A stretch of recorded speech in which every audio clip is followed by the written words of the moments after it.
Oi, gente, meu nome é Joyce e no vídeo de hoje a gente vai falar um pouquinho sobre uma série que tá aí fazendo tendência, né, que é da Netflix e ela é brasileirinha, então da nossa terra, né, aquele orgulhinho de dizer que é nossa. E vou falar então de Cidade Invisível.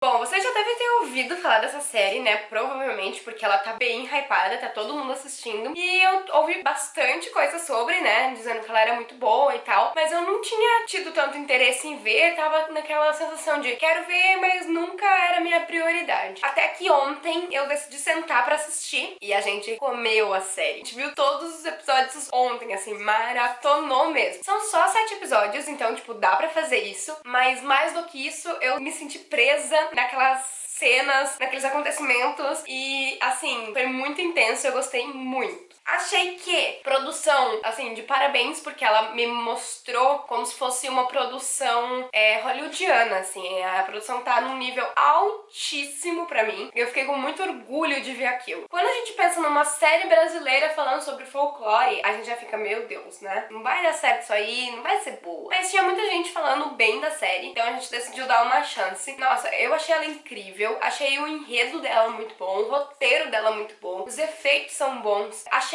a caracterização e o background de cada um dos personagens, né, muito significante. Se você é, assim como eu, dos anos 90 em geral, acho que 80 também pegou, você cresceu assistindo o Sítio do Pica-Pau Amarelo, né? Então é muito legal você ver esse trabalho feito em cima de personagens que a gente conhece já, né? Claro que existem alguns que não estavam nas histórias do Monteiro Lobato, mas a gente conhece por cultura mesmo, né, brasileira. E é muito legal a exploração que é feita pra cada um desses personagens, né? Então mostra como que cada personagem foi criado, digamos assim, como que foi a história deles antes de ser o que eles são hoje, né? Antes de ser uma entidade e como eles passaram a ser entidade. E a gente vê, assim, quão bem eles trabalham, por exemplo, a história do Saci, quanto tem o negócio do gorro de peguei, você precisa me obedecer, essa fidelidade às histórias. E é engraçado a gente ver isso, sendo que o Saci, ele, né, foi escravo, teve que se mutilar pra poder viver a liberdade dele, digamos assim, e aí morreu logo em seguida, virou a entidade, mas ele nunca deixou de ser um escravo, porque toda vez que alguém taca o gorro dele, ele basicamente faz tudo que a pessoa manda, que a pessoa é o senhor dele naquele momento. E ele deixou de viver, né, onde ele costumava viver, nas florestas e tal, pra passar a viver numa ocupação na Lapa. Então, assim, é engraçado a gente ver esse mix da nossa realidade com o folclore e pensar, meu, é aquela coisa assim, será que acreditamos? Será que não acreditamos? Então eu acho sensacional. Uma outra coisa que eu gostei bastante foi que não americanizaram a Yara, né? Ela tem muito jeito de uma sereia brasileira. Ai, já, essa sereia nem existe, não vamos entrar nessa pauta.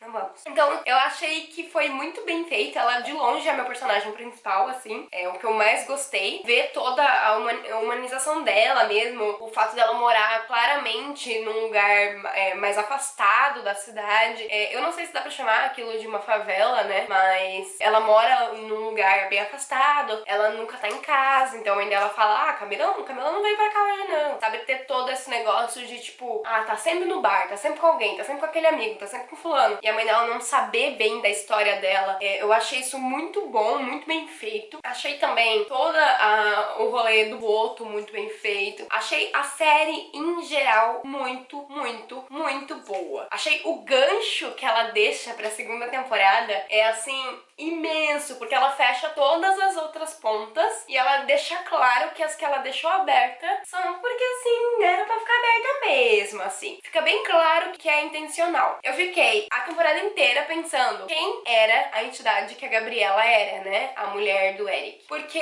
querendo ou não, ela foi a única que não mostrou e que o Corpo Seco matou. Então, assim, ela não pode não ser uma entidade, porque o Corpo Seco só matou as entidades. Mas, ao mesmo tempo, não falaram sobre, deixaram muito esse gancho de quem o Eric vem a se tornar e quem ela é por uma segunda temporada. E aí a gente abre teorias, né? E a minha teoria seria que ela fosse a Vitória Régia, porque a Vitória Régia tem muita conexão com a Lua. E aí ela coloca o nome da filha dela de Luna, ela dá a pedra lá de proteção, né? O colar de proteção pra Luna. Então eu acho que tem muito, assim, pra ser explorado nessa segunda temporada de onde veio a Gabriela, como ela e o Eric se conheceram, quem o Eric virá se tornar e todas essas coisas. Agora vamos para umas partes, assim, não tão boas. Na verdade, são críticas construtivas. Eu, Joyce, achei que isso claramente não podia ter se passado no Rio de Janeiro, assim, claramente. A maioria das histórias do nosso folclore, ela é do norte. Ela, principalmente da Amazônia ali, ela passa muito naquela mata, naquela floresta, naquele lugar. Tu sente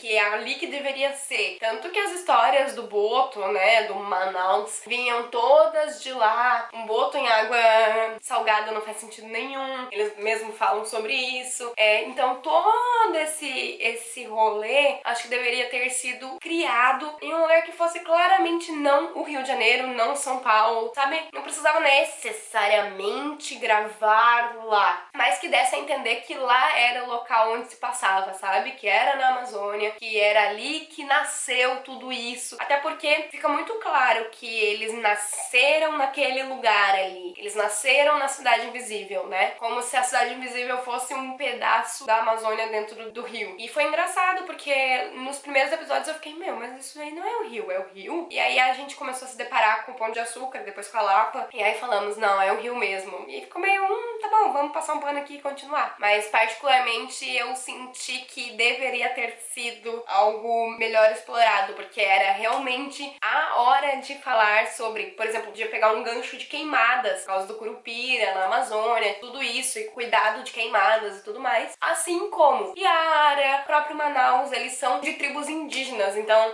teve uma boa representatividade negra? Teve, mas era um momento de mostrar a importância do povo indígena pra cultura brasileira. É claro que, assim, como o roteiro é muito bom, como a produção é muito boa, a gente passa aquele pano e fala, não, tudo bem, vamos lá, vamos continuar. Eu acho que teria sido ainda melhor se eles tivessem explorado esses lados, essas coisas, assim, de uma forma diferente, sabe? Se eles tivessem mostrado pra gente o quanto a nossa cultura, ela é valiosa. Porque eu não sei vocês, mas o fato de eu ter assistido e saber que aqueles personagens ali são personagens que foram histórias criadas por brasileiros no Brasil, me deu um orgulhozinho, assim, tão grande de ser brasileira, sabe? Falei, nossa, eu tô aqui na Irlanda, tendo acesso a um conteúdo muito original, que fala sobre o folclore da minha terra, sabe? O folclore do meu país. E se eu tô aqui assistindo e eu indicar isso pra alguém que eu conheço aqui, e essa pessoa gostar, ela vai estar tendo acesso a um pouco da história que eu tive, né? Que me foi contada quando eu era criança. Então eu achei assim, nossa, sensacional. O elenco tá muito bom, né, gente? A gente não pode deixar de falar disso. Eu acho que tá muito bem feito. A Alessandra Negrini perfeita no papel dela. Teve muita gente que eu vi reclamando do fato da Cuca não virar um jacaré e sim uma borboleta e tal. Mas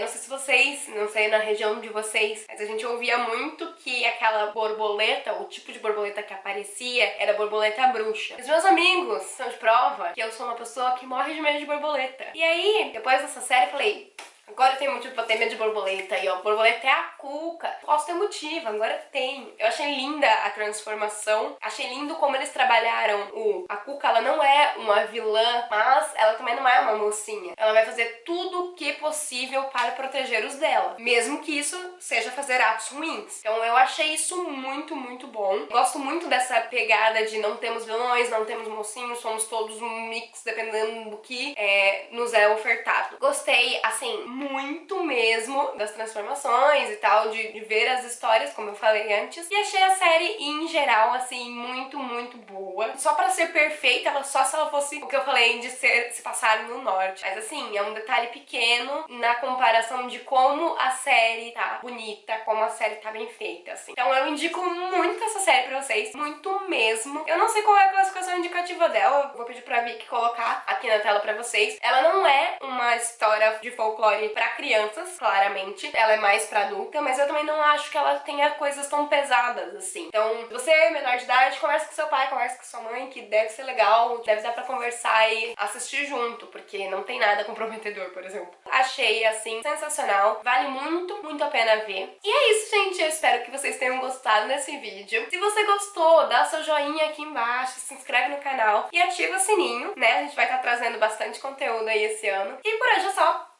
Me segue lá nas redes sociais e tchau!